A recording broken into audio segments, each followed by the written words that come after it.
Hello everyone, welcomes to a channel navigate institute. This is Sakil Latoria. और जैसे कि हम प्रीवियस वीडियो में व्यापम सब इंजीनियर के regarding previous year question paper को सॉल्व कर रहे हैं, और हमने जो स्टार्ट किया था पेपर 2018 4 सितंबर 2 शिफ्ट में जो पेपर हुआ था उसके हम 75 क्वेश्चंस को सॉल्व कर चुके हैं।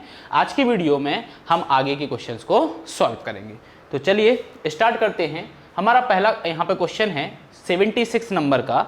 उसमें आपसे पूछा गया था 2018 में कि the maximum area of tension reinforcement in beam shall not be more then.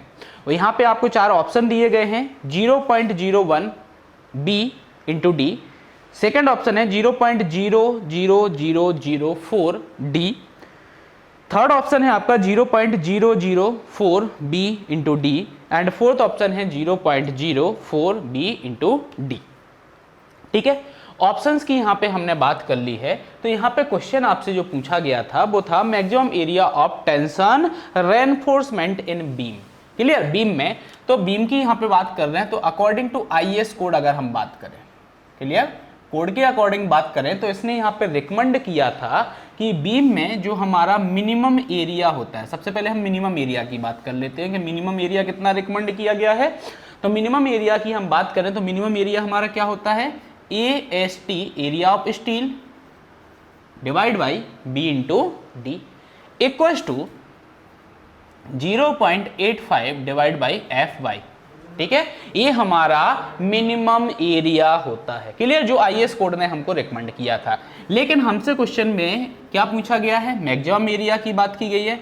तो मैक्सिमम एरिया हमारा क्या होता है, तो देखो मैक्सिमम एरिया हमारा होगा यहाँ पे कितना, जो रिकमेंड किया गया है 0.04 बी इंटू डी। जो हमारा एरिया है उसका 4% यहाँ पे आपको टेंसाइल रेनफोर्समेंट जो आपका है वो आपको प्रोवाइड कराना है। क्लियर, तो आंसर हमारा कितना हो जाएगा 0.04 इंटू डी हमारा आंसर हो जाएगा 76 जो हमारा क्वेश्चन है यहाँ पे। क्लियर, चलो नेक्स्ट हमारा 77 जो क्वेश्चन है वो आपसे पूछा गया था the soil which plot above the A line in a plasticity chart are known as.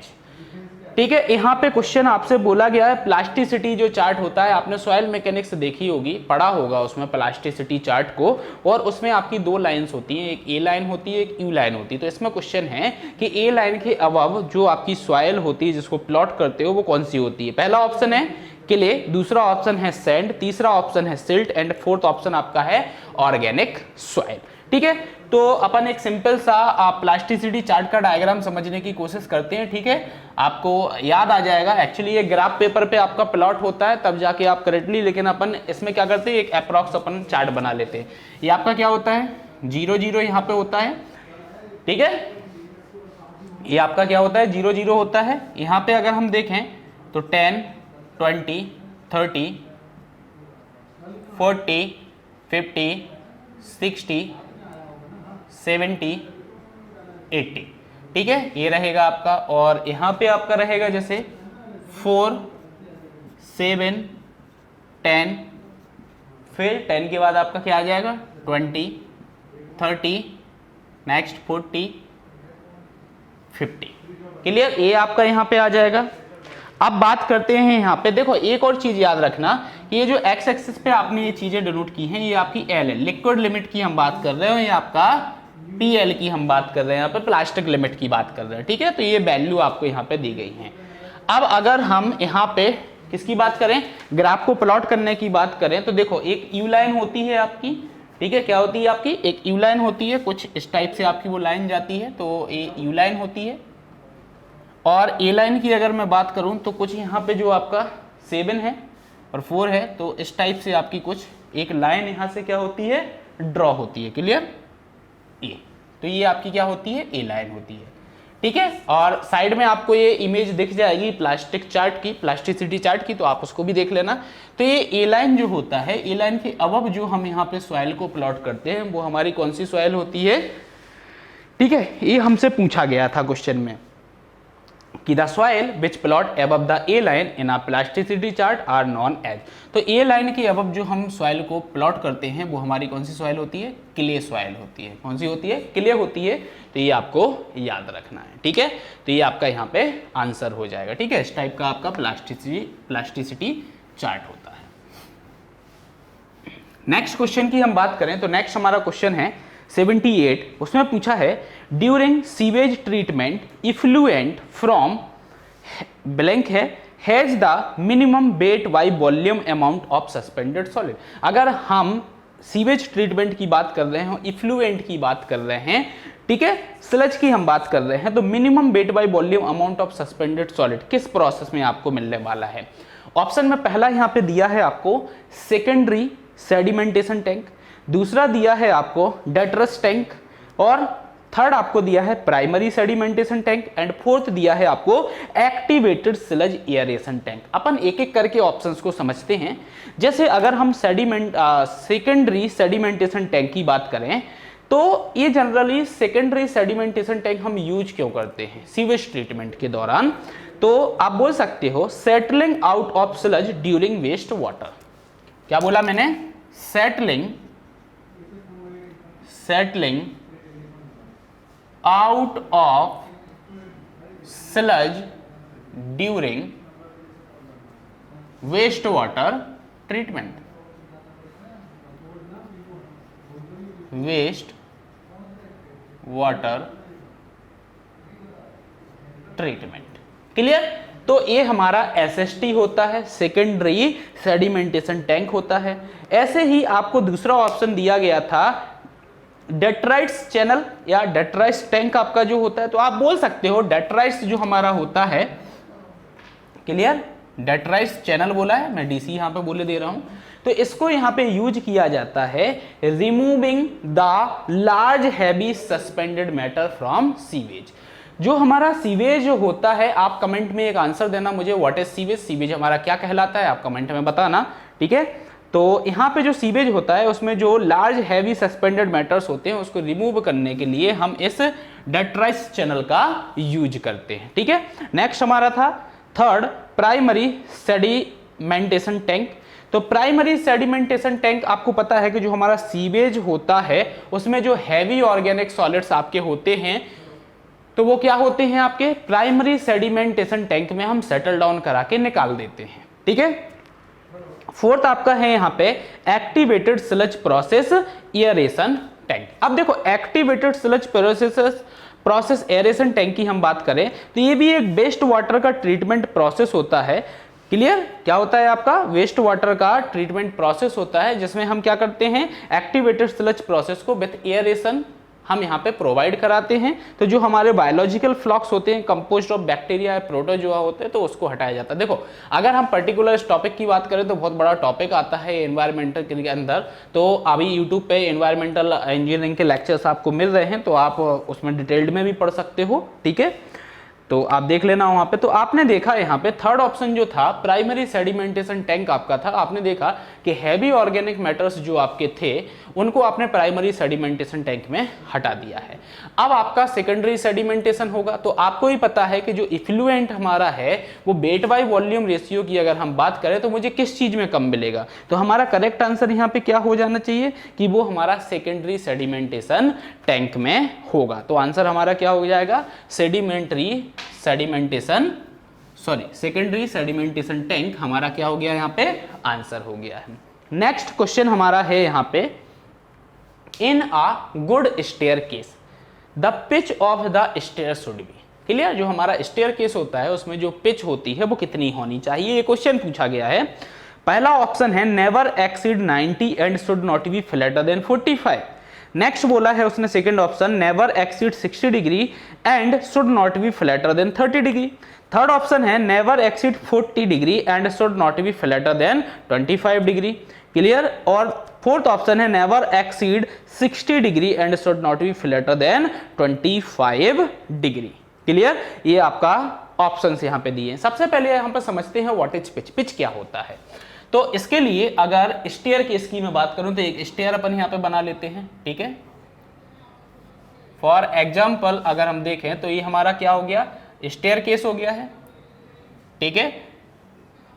जैसे कल एक क्वेश्चन आया था जो हमने प्रीवियस वीडियो देखी थी उसमें कि ये जो अंडर स्टेयर आपका जो होता है उसको हम सॉफेट बोलते हैं, क्लियर। तो ये चीज भी आपको याद रखना है। तो आप देख रहे हो ये वाले जो पॉइंट्स आप देख रहे हो यहाँ पे आउटर जो आपका प्रोजेक्शन ये आया है, अगर मैं इनको कनेक्ट करता हूँ तो ये जो लाइन यहाँ पे आती है इस लाइन को मैं पिच लाइन बोलता हूँ। क्या बोलता हूँ इसको? पिच लाइन बोलता हूँ, क्लियर। ये हमारी पिच लाइन हो गई है। अब अगर ये जो आपका थ्रेड है अगर मैं इससे एंगल यहाँ पे बनाता हूँ तो ये एंगल जो आपका होता है फॉर एग्जांपल x डिग्री है तो ये हमारा क्या कहलाता है? पिच कहलाता है। ये क्या कहलाता है? हमारा पिच कहलाता है। तो जो हमको रिकमेंडेशन यहाँ पे दिया गया है एक अच्छे स्टेयरकेस के लिए, तो जो हमारा पिच होता है नेवर एक्सीड 40 डिग्री। जो पिच हमारा है वो क्या हो जाना चाहिए? नेवर एक्सीड 40 डिग्री, 40 डिग्री से ज्यादा नहीं होना चाहिए। और साथ में यहाँ पे बोला उसने फ्लैटर की भी बात की है, तो should not be flatter than 25 degree. And next क्या हो जाएगा आपका? Should not be flatter than 25 degree. तो ये हमारे क्वेश्चन का आंसर हो जाएगा जो हमारा ऑप्शन नंबर 3 दिया है कि never exceed 40 degree and should not be flatter than 25 degree, clear. तो ये हमारा 3rd ऑप्शन जो है वो हमारा आंसर हो गया है। चलो अब नेक्स्ट क्वेश्चन पे चलते हैं। तो नेक्स्ट क्वेश्चन है it is always desirable to carry out survey work from. 80 number का क्वेश्चन हमारा क्या है? It is always desirable to carry out survey work from. पहला ऑप्शन है पार्ट टू द होल, दूसरा है whole to the part, and तीसरा है higher level to the lower level, and fourth है lower level to higher level. अब आपको पता है यहाँ पे सिंपल सा कि जो हमारा सर्वेइंग होता है क्या होता है? सर्वे की अगर मैं बात करूं तो हमारे सर्वे के कितने प्रिंसिपल होते हैं? 2 प्रिंसिपल होते हैं, क्लियर। कितने होते हैं? 2 प्रिंसिपल हमारे होते हैं। 2 प्रिंसिपल कौन कौन से होते हैं? सबसे पहला जो होता है to work from whole to the part, to work from whole to the part, ये हमारा पहला होता है। दूसरा हमारा जो होता है वो क्या होता है? To locate the position of a point, to locate the position of point, to locate the position of point by measurement from, by measurement from. अब देखो मेजरमेंट कहां से करना है?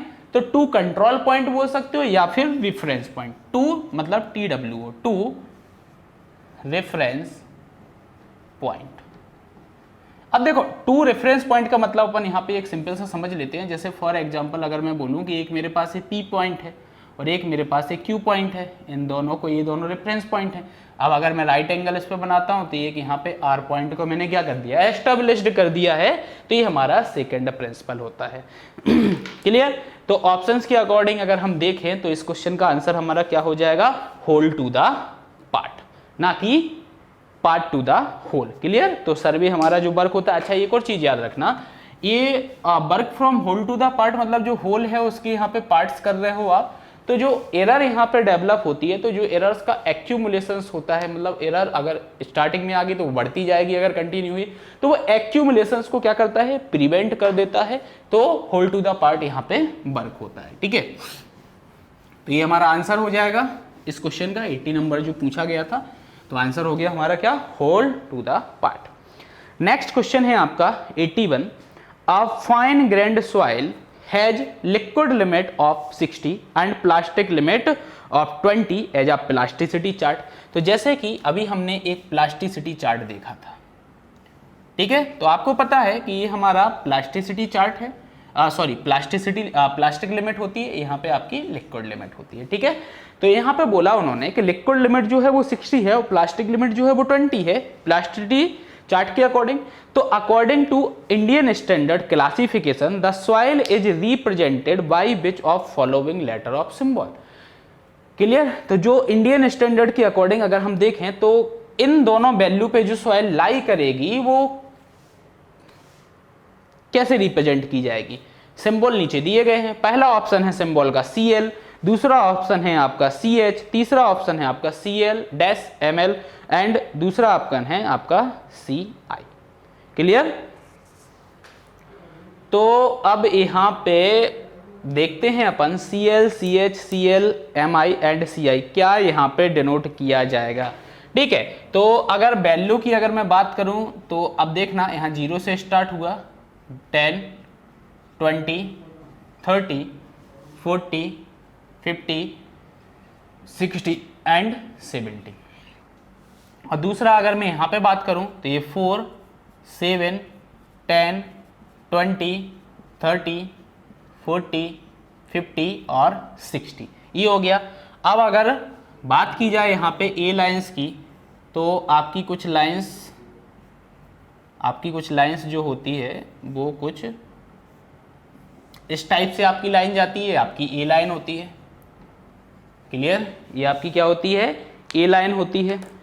ठीक है, अब जो देखो अब जो क्या होता है, जैसे ये 50 है, देखो ग्राफ पेपर पे आपका पूरा प्लॉट होता है। अगर मैं 50 की बात करूं तो यहाँ पे जो होता है तो ए लाइन के ऊपर जो आपकी सॉइल होती है वो तो आपको पता है कौन सी सॉइल होती है, क्ले होती है। ये तो हम अभी क्वेश्चन आया था उसमें देख चुके थे।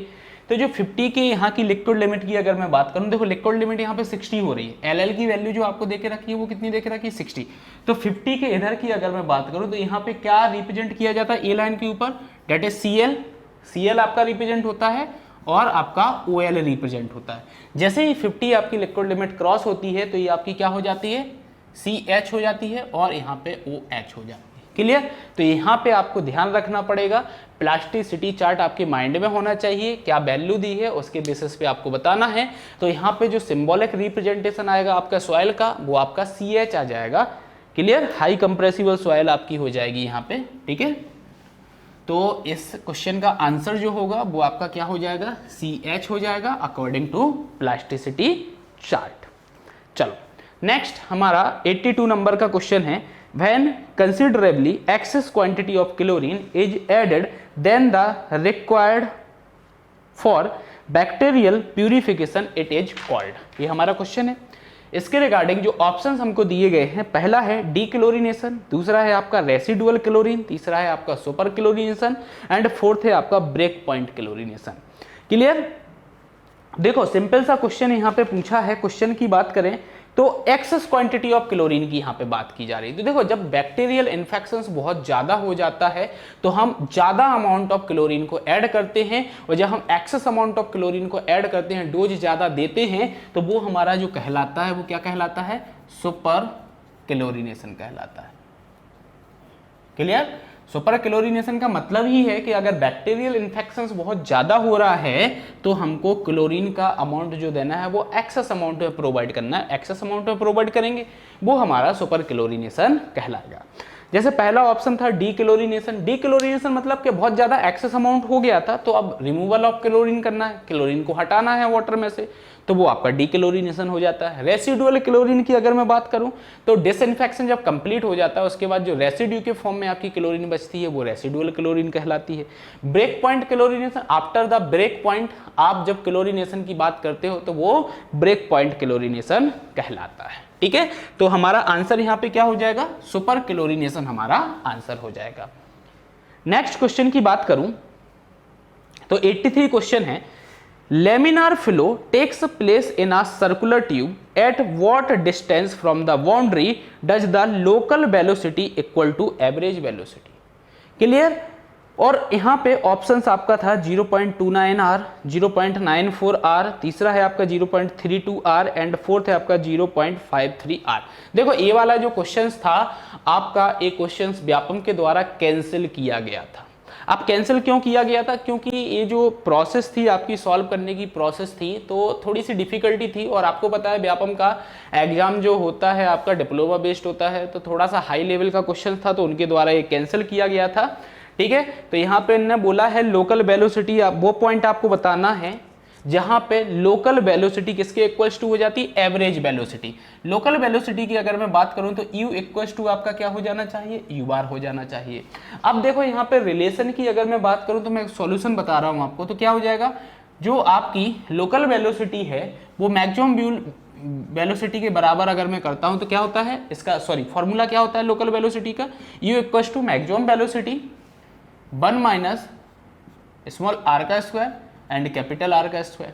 क्लियर। अब नेक्स्ट यहाँ पे आगे अगर हम बढ़े तो u मैक्स क्या हो जाएगा, 2 average velocity 1 minus r square upon capital R square. अब यहाँ पे कुछ कंडीशंस हैं, उस कंडीशंस के बेसिस पे बोले तो r इक्वल्स टू क्या 0.707 आपको निकालना था वो वाला पॉइंट जहां पे ये बराबर हो रहा है। तो यहाँ पे स्मॉल r आपका 0.70 r हो रहा है, तब हमारा जो बाई निकलता है, जो डिस्टेंस निकलता है जिस पॉइंट पे ये बराबर होते हैं, तो बाई क्या होता है आपका capital R minus small r। आप जब इसमें वैल्यू को पुट करोगे तो आपका जो आंसर आता है 0.293 r आता है। क्लियर। तो ऑप्शंस में ये दिया भी गया है 0.29 r आंसर करेक्ट है, लेकिन इसको सॉल्व करने में थोड़ी सी डिफिकल्टी थी, ठीक है कुछ, ठीक है, जिस वजह से व्यापम के द्वारा क्या किया गया, इस क्वेश्चन को कैंसिल कर दिया गया। ठीक है, बाकी आप चाहो तो इस टाइप से आप निकाल सकते हो, पूरा डेरिवेशन टाइप है तो आप सॉल्व कर सकते थे। ठीक है, नेक्स्ट 84 नंबर का क्वेश्चन है। इस क्वेश्चन को भी व्यापम के द्वारा डिलीट किया गया है, कैंसिल किया गया है, उसके बाद आपका कट ऑफ बनाया गया था। तो क्वेश्चन है आपका, cement and water slurry coming on top and setting on the surface is defined as. और ऑप्शन पहला था सेग्रीगेशन, दूसरा था आपका क्रेजिंग, तीसरा था ब्लीडिंग एंड फोर्थ था आपका लेटेंस। तो देखो आपको पता है कि ब्लीडिंग की जो टर्म होती है तो ऊपर के सरफेस पर जो आपका सीमेंट स्लरी होती है वो अपवर्ड डायरेक्शन में आ जाना। अब वो किस वजह से, या तो एक्सेस आपने वाइब्रेशन वहां पे प्रोवाइड करा दिया है, तो नीचे से जो आपका स्लरी था वो टॉप सरफेस पे आ गया। अब वो क्या होता है कि जब ऊपर आप नई लेयर को डालते हो तो जो बॉन्ड बनना चाहिए उन दोनों लेयर के बीच में वो बॉन्ड आपका नहीं बन पाता। क्यों? क्योंकि ऊपर तो स्लरी आ गई है। अब इसको डिलीट इसलिए किया गया क्योंकि इसमें ब्लीडिंग भी उसने ऑप्शन में दे दिया और लेटेंस भी दे दिया। एक्चुअल में ऊपर की सरफेस पे जो स्लरी का आना होता है, क्लियर, वो आपका क्या कहलाता है, लेटेंस कहलाता है। अगर मैं डेफिनेशन की बात करूं तो देखना, bleeding in concrete is a phenomena in which free water in the mix rise up to the surface and form a paste of cement on the surface known as latence। तो confusion की वजह से कि bleeding भी option में है, laitance भी option में है, तो इस क्वेश्चन को कैंसल्ड किया गया था। अगर ब्लीडिंग नहीं होता यहाँ पे तो आपका आंसर यहाँ पे क्या हो जाएगा, लेटेंस आपका आंसर हो जाएगा। क्लियर। नेक्स्ट क्वेश्चन आपका है 85, Salvi tube is one of the most widely used device for। पहला था ऑप्शन यहाँ पर ड्रिलिंग रॉक एंड कोबल्स, दूसरा है मेजरिंग इफेक्टिव स्ट्रेस, तीसरा ऑप्शन है आपका wash boring and fourth option है collecting undisturbed soil sample. Clear. अब देखो अगर मैं बात करूं तो आपको ही पता है यहाँ पे कि सेलवाई जो यहाँ पे नाम दिया गया, सेलवाई ट्यूब जो नाम दिया है, जनरली इसको हम थिन वॉल ट्यूब बोलते हैं। क्या बोलते हैं इसको हम? थिन वॉल ट्यूब हम बोलते हैं। अब देखो थिन वॉल ट्यूब जो आपका होता है ये क्या होता है, एक्चुअल में एक सैंपलर है। क्या है आपका? ये एक सैंपलर है। आप सैंपलर है तो इस सैंपलर की हेल्प से हम क्या करेंगे, टेक्स सैंपल। क्लियर। हम क्या करेंगे, सैंपल्स को लेंगे। तो जो थिन वॉल ट्यूब या फिर सेलवाई जो आपका सैंपलर होता है, इसको हम यूज करते हैं commonly to obtain relatively undisturbed sample लेने के लिए। अब देखो इस क्वेश्चन को भी डिलीट किया गया, तो यहां पे भी स्पेसिफाई किया गया था कि अगर हम किस सॉइल की बात करें, कोहेजिव सॉइल की बात करें। किसकी बात कर रहे हैं? कोहेजिव सॉइल की बात करें। तो कोहेजिव सॉइल में अनडिस्टर्ब्ड स्टेट में अगर आप सैंपल लेना चाहते हो तब हम सेलवाई या फिर थिन वॉल ट्यूब सैंपलर का यूज करते। इसलिए इस क्वेश्चन को यहाँ पे डिलीट कर दिया क्योंकि उन्होंने मेंशन नहीं किया था यहाँ पे कोहेजिव सॉइल। ठीक है, तो आई थिंक इस वजह से इस क्वेश्चन को कैंसल्ड किया गया था। ठीक है, तो इसका आंसर जो होगा वो क्या हो जाएगा कि undisturbed sample of cohesive soil अगर आपको लेना है तो आप सेल बाई या फिर थिन वॉल ट्यूब सैंपलर का क्या करते हो, यूज करते हो। नेक्स्ट क्वेश्चन है विच of following is the least count of labelling staff. Labelling staff का लीस्ट काउंट क्या होता है।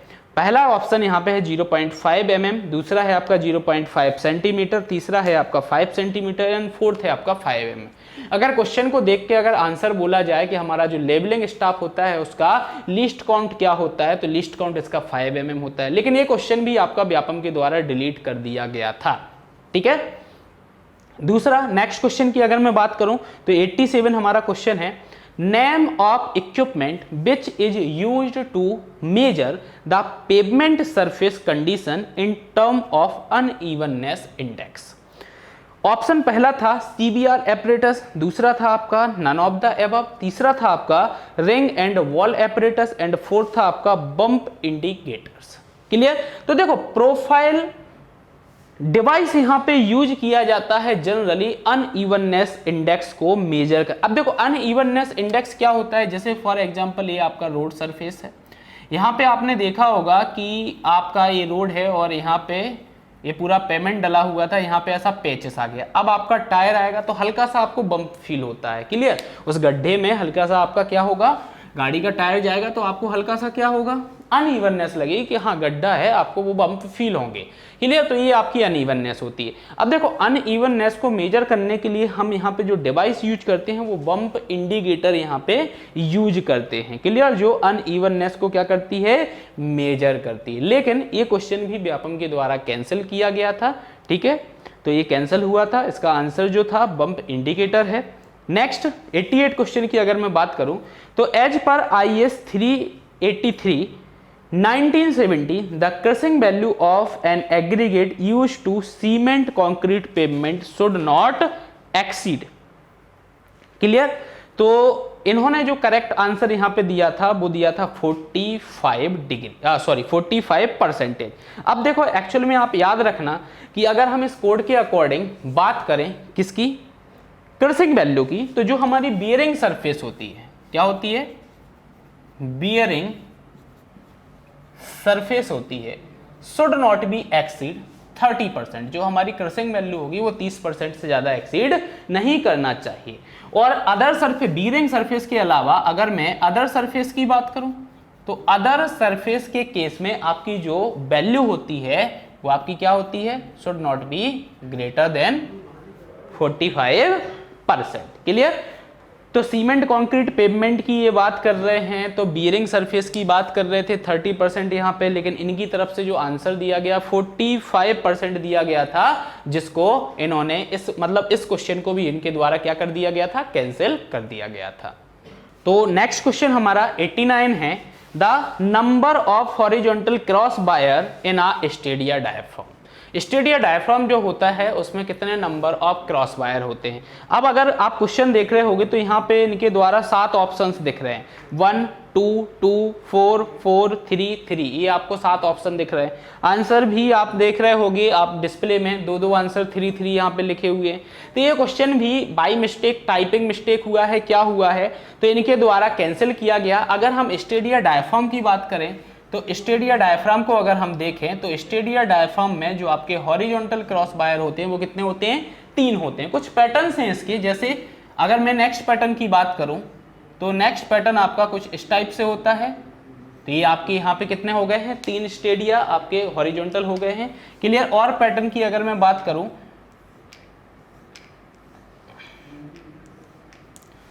तो ये आपके 3 यहाँ पे क्रॉस वायर होते हैं हॉरिजॉन्टल, तो ये आप याद रखना, आंसर आपका 3 रहेगा यहाँ पे। ठीक है, ये भी कैंसिल किया गया था। ठीक है। नेक्स्ट हमारा 90 क्वेश्चन है the maximum bending movement at A from beam showing in the given figure is given by. देखो एक बीम आप देख रहे होगे क्वेश्चन में कि दी गई है और यहाँ पे मैक्सिमम बेंडिंग मूवमेंट आपको निकालना है। क्लियर। ऑप्शन पहला था WL की पावर 4/6, दूसरा था -WL की power 3 divide by 6 and next third option था -WL² डिवाइड बाई 6 और फोर्थ ऑप्शन था आपका WL² डिवाइड बाई 6। क्लियर। अब अगर मैं बीम की बात करूं तो बीम कुछ इस टाइप से आपको दी गई है एक, ठीक है, ये आपकी एक कोई कैंटिलीवर बीम यहाँ पे दी गई है, ये आपका ए है और ये आपका बी है। यहाँ पे एक ट्रायंगुलर लोडिंग आपको सिस्टम दिया गया है जो आपका यूबीएल होता है, ठीक है, क्या होता है आपका यूबीएल होता है, ये आपको दिया गया है। और यहाँ पे कितना बोला इसने, W kilo newton per metre. इसकी जो लेंथ देके रखी हुई है एल आपको देके रखी है। मैक्सिमम बेंडिंग मोमेंट की अगर मैं बात करूं तो कैसे निकालेंगे, तो देखो टोटल वेट जो होगा आपका, क्या होगा, लोडिंग सिस्टम है, टोटल वेट जो होगा वो किसके बराबर होगा, एरिया ऑफ यूबीएल के बराबर होगा। तो टोटल वेट जो होगा वो कहाँ एक्ट होगा, इसकी सीजी पे एक्ट होगा, और कितना एक्ट होगा, WL/2। एरिया ऑफ यूबीएल की हम बात कर रहे हैं, टोटल लोड, तो आपका WL/2 हो जाएगा। क्लियर, तो ये आपका क्या हो गया, एक्ट यहाँ पे कर गया है। अब इस लोडिंग की वजह से इस ये जो आपका पॉइंट है, इस पॉइंट पर आपकी एक क्या रिएक्शन जनरेट होगी। अब इतने लोड को रेजिस्ट करने के लिए जो रिएक्शन आपकी यहाँ पे आएगी वो कितनी आएगी, WL/2, यही आपकी रिएक्शन आ जाएगी। इतने लोड को क्या करना है, आपको रेजिस्ट कराना है, तो ये आपकी रिएक्शन आ गई है। क्लियर। तो अब आपसे पूछा था मूवमेंट, मैक्सिमम बेंडिंग मूवमेंट, तो मूवमेंट जो होगा यहाँ पे एंटी क्लॉकवाइज, और मूवमेंट आपका क्या होता है, आप सिंपल सा जो आपकी लोडिंग आई है WL/2, ठीक है, और आपको पता है यहाँ से कितनी डिस्टेंस पर 1/3, और यहाँ से अगर देखते हो तो ये 2/3 हो जाता है, तो यहाँ पे हम मल्टीप्लाई कर देंगे तो कितना आ जाएगा, L/3 आ जाएगा। इसको सॉल्व करेंगे तो WL²/6। क्लियर, एंटी क्लॉकवाइज आ रहा है, तो पॉजिटिव नेगेटिव आपका जो भी है, तो आंसर आपका यहाँ पे दिया था -WL²/6। क्लियर। अब देखो एंटी क्लॉकवाइज और क्लॉकवाइज वो आपके अजम्पशंस होते हैं, साइन कन्वेंशंस होते हैं, तो इसमें कन्फ्यूजन ना हो। माइनस प्लस में आपने ऑप्शन देखा, थर्ड माइनस में है, दूसरा आपका प्लस में है, तो ये माइनस प्लस की कंफ्यूजन की वजह से इस क्वेश्चन को भी कैंसिल किया गया था। ठीक है, तो ये क्वेश्चन भी आपका कैंसिल हुआ था 90 नंबर वाला। आपका आंसर बाकी ये निकल आएगा WL²/6। ठीक है, माइनस प्लस की कंफ्यूजन की वजह से इसको डिलीट कर दिया गया था। नेक्स्ट हमारा 92 नंबर का क्वेश्चन है, the observed value of the standard penetration at 10 meter depth of silty sand deposited is 13. The unit weight of soil is 16 kilonewton per meter cube. Then n value after correcting for the presence of fines will be. Clear. Option यहाँ पे दिया था 12, दूसरा option 13, तीसरा option 10 and fourth option आपका 16 था। तो देखो एसपीटी के लिए एन वैल्यू की यहाँ पे बात की जा रही है, एसपीटी की एन वैल्यू की बात की जा रही है, तो करेक्शन के लिए बोला गया है। तो अगर एसपीटी की एन वैल्यू जो है अगर ग्रेटर देन 15 होता है, ग्रेटर देन 15 होता है, तो मुझे करेक्शन की रिक्वायरमेंट होती। क्लियर, करेक्शन रिक्वायरमेंट की मुझे जरूरत होती है। लेकिन अगर यही एसपीटी की एन वैल्यू की जो हम बात कर रहे हैं, अगर ये वैल्यू मुझे क्या मिलती है, लेस देन 15 मिलती है, तो कोई भी करेक्शन रिक्वायर्ड नहीं होता है। तो आपने देखा क्वेश्चन में जो वैल्यू यहां पे दी गई है वो कितनी देके रखी हुई है, 13, तो लेस देन आपका है यहां पे 15, तो आंसर भी हमारा क्या हो जाएगा, 13 हो जाएगा। हमें कोई करेक्शन देने की जरूरत नहीं है, तो हमारा आंसर यहां पे 13 हो जाएगा। क्लियर। अगर ज्यादा आती तो हम फॉर्मूला अप्लाई करके यहां पे करेक्शन को देते। नेक्स्ट हमारा 93 नंबर का क्वेश्चन है, the development length LD of bar is calculated as. Options में आप देख रहे होंगे डिस्प्ले पे, आपको ऑप्शंस में लिखा हुआ है LD equals to 5 sigma A upon 2 tau BD। दूसरा ऑप्शन है LD equals to 5 sigma A upon 5 tau BD, and third आपका यहाँ पे है LD equals to 5 sigma A upon sigma S दिया गया है, sigma S upon 3 tau BD, and fourth option है LD equals to 5 sigma S upon 4 tau BD। Clear, ये आपको ऑप्शंस दिया गया। डेवलपमेंट लेंथ की यहाँ पे बात की जा रही है। तो अगर मैं आपसे बोलूं कि इस टाइप का आपने कोई एक स्ट्रक्चर्स डिजाइन यहाँ पे किया है, आपने क्या किया है, यहाँ पे एक रेनफोर्समेंट बार प्रोवाइड किया हुआ है, और आपने क्या किया हुआ है, एक ऐसा रेनफोर्समेंट बार प्रोवाइड किया होगा। क्लियर, ये आपके रेनफोर्समेंट बार यहाँ पे हो गए हैं। अब अगर मैं आपसे बोलूँ कि ये जो हमारी यहाँ से यहाँ तक की जो ये लेंथ आई है, that is the development length, और अगर मैं इसमें बात करूं तो ये जो आपकी आई है, ये आपकी LD आई है, ये डेवलपमेंट होती है। तो अब अगर जो फॉर्मूले ऑप्शंस में दिए गए हैं वो फॉर्मूले आपको किसके अकॉर्डिंग दिए गए, WSM के अकॉर्डिंग दिए गए हैं। तो WSM के अकॉर्डिंग जो हमारी डेवलपमेंट लेंथ होती है वो हमारी क्या होती है, देखो LD equals to 5 sigma S upon 4 tau BD। ये हमारा फॉर्मूला होता है किसका, डेवलपमेंट लेंथ का। क्लियर। तो ये चीज आपको याद रखना है कि डेवलपमेंट लेंथ का फॉर्मूला क्या होता है। तो ये हमारा आंसर हो जाएगा डेवलपमेंट लेंथ के फॉर्मूले का। क्लियर। LSM वाला आप कमेंट में करके बताना कि LSM में आपका ये फॉर्मूला क्या हो जाएगा डेवलपमेंट लेंथ के लिए। ठीक है, चलो नेक्स्ट क्वेश्चन की हम बात करते हैं। तो according to IS 800/2007 the limiting value of slenderness ratio lambda for a member subjected to compressive load resultant from wind and earthquake forces। देखो ये डायरेक्टली सिलेंडरनेस, मैक्सिमम सिलेंडरनेस के लिए रिकमेंडेड वैल्यू आपसे पूछ रहा है। स्टील में जो हम कोड यूज करते हैं 800/2007। तो ऑप्शंस यहाँ पे पहला है 180, दूसरा है 250 एंड तीसरा है 210 एंड फोर्थ है आपका 150।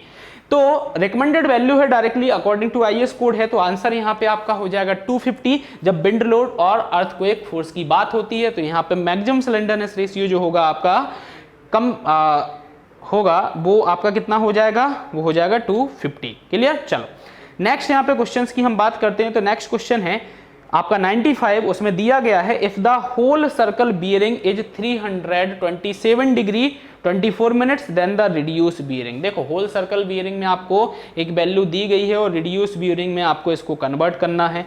आपको ऑप्शंस देख रहे होंगे तो आपको लिखा है north 32 degree 36 minute W। Clear. Best मतलब सेकंड ऑप्शन है north 36 degree 32 minutes best, south 36 degree 32 minutes east and south 32 degree 36 minute east आपको दिया गया है। देखो अगर मैं बात करूं WCB सिस्टम में एक लाइन आपको दी गई है जिसकी आपको बियरिंग देके रखी हुई है, मतलब वो आपकी इस क्वाड्रेंट में आई होगी।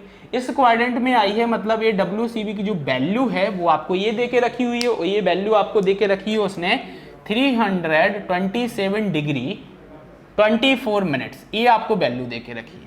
रिड्यूस बियरिंग में आप करोगे तो आपको ये क्या करना है, फाइंड आउट करना है। क्लियर। ये आपका नॉर्थ होता है, आपका साउथ होता है, आपका ईस्ट होता है, ये वेस्ट होता है। क्लियर। तो ये तो पता चल गया कि नॉर्थ वेस्ट में आपका रिड्यूस बियरिंग आने वाला है, ये वैल्यू चाहिए।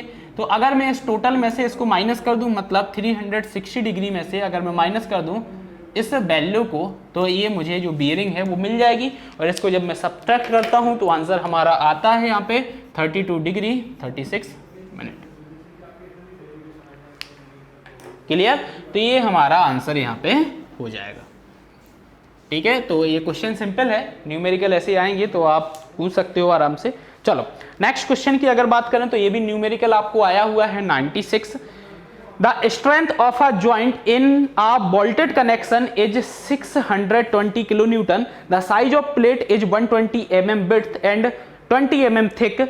If the yield strength of material of a plate as 250 Newton per mm square and partial safety factor as 1.1, the efficiency of the joint। आपको ये निकालना है efficiency of the joint। Options पहला है 90%, दूसरा है 63.67%, नेक्स्ट है आपका 75.75% एंड 65.75%। ये आपको ऑप्शंस यहाँ पे दिए गए हैं। अगर मैं इफिशियंसी की बात करूं तो इफिशियंसी आपका क्या होता है, स्ट्रेंथ ऑफ वॉल्टेड कनेक्शन, या फिर ऐसा मैं बोलूं strength of joint.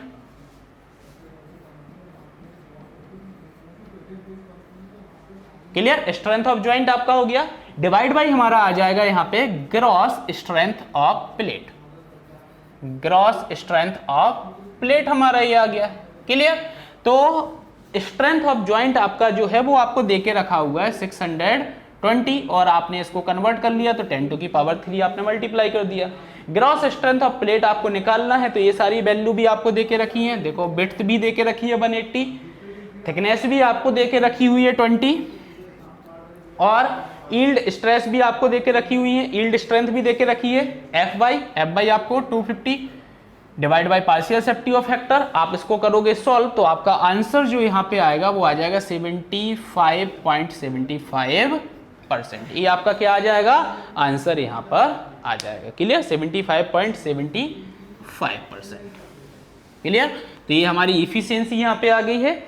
Next question जो पूछा गया है एग्जाम में, the coefficient of volume compressibility MB has a unit of. तो देखो हैज अ यूनिट ऑफ की अगर मैं बात करूं तो यहाँ पे ऑप्शंस पहला है metre per kilo newton, kilo newton per metre, तीसरा ऑप्शन है kilo newton per metre square and fourth option है metre square per kilo newton. तो देखो सबसे वॉल्यूम कंप्रेसिबिलिटी जो आपका होता है MB, इसके फॉर्मूले की अगर मैं बात करूं तो फॉर्मूला क्या हो जाएगा आपका AB/1 + E0 आपका हो जाएगा। क्लियर, देखो इसकी तो कोई वैल्यू होती है, यूनिट होती नहीं है।